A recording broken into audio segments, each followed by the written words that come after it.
Hello everyone, today I finally got the new Dji Avata 360 after a long wait due to the product shortage. This drone is very different from traditional drones like the Air series.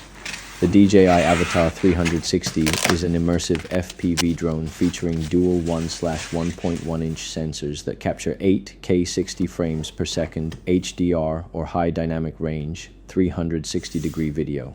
It includes a single lens mode for 4K 60 frames per second forward-facing footage, omnidirectional obstacle sensing, and up to 23 minutes of flight time. It is priced starting around $610 or 1,260 Canadian dollars for full combos. As you can see, the drone has been very carefully packed. You can see so many wrapping layers to avoid damage and getting wet by rain while transporting. The shoulder strap feels very soft and has a rubber coating on the top flap to protect the drone and all the accessories inside. Inside the shoulder strap bag, I got the drone itself. It looks like it is made of a high-quality plastic. It weighs approximately 455 grams with an intelligent battery inserted, as stated in the Avata drone specs. A pair of goggles and a foam layer, likely to lay its battery on while transporting to avoid damaging the lenses inside, a lens protector, and the lens piece protectors. These are the antennas of the goggles. You see that it looks very cool. It looks like the head of a bee.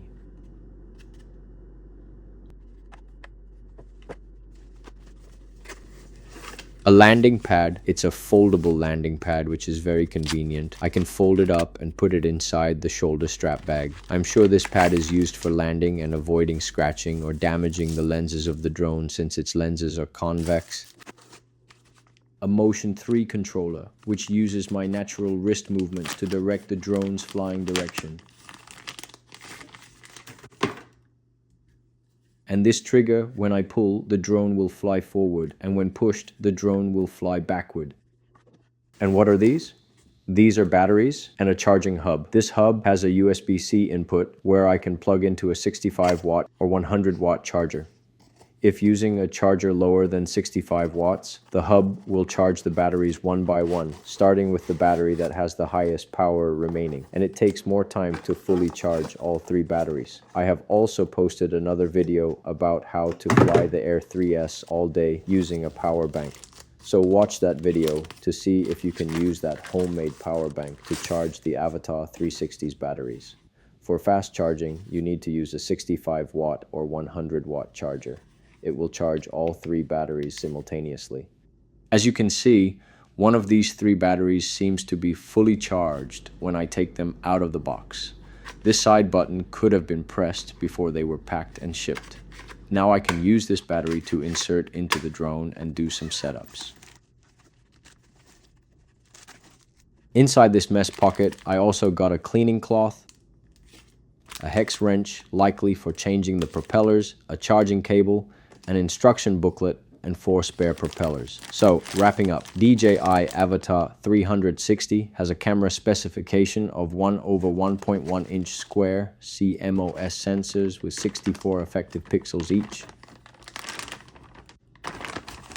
Now I'm gonna take the drone out of the bag.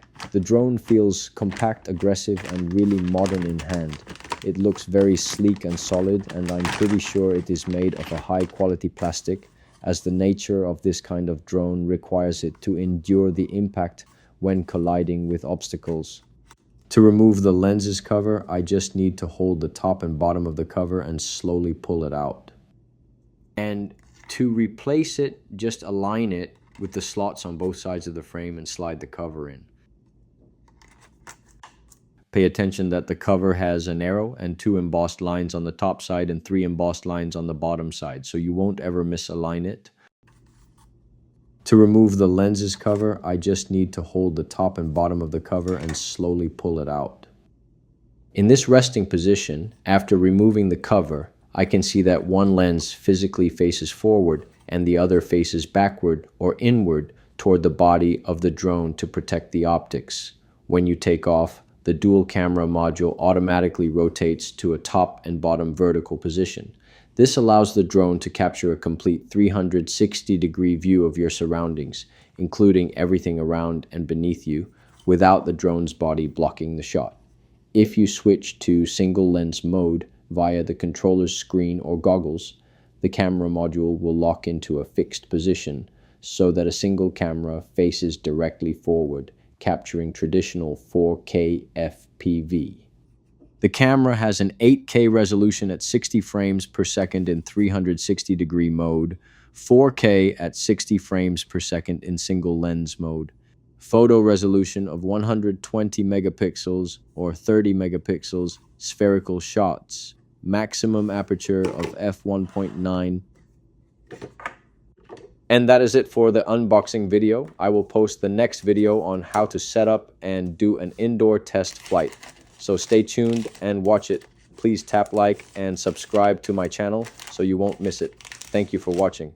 Until next time, bye for now.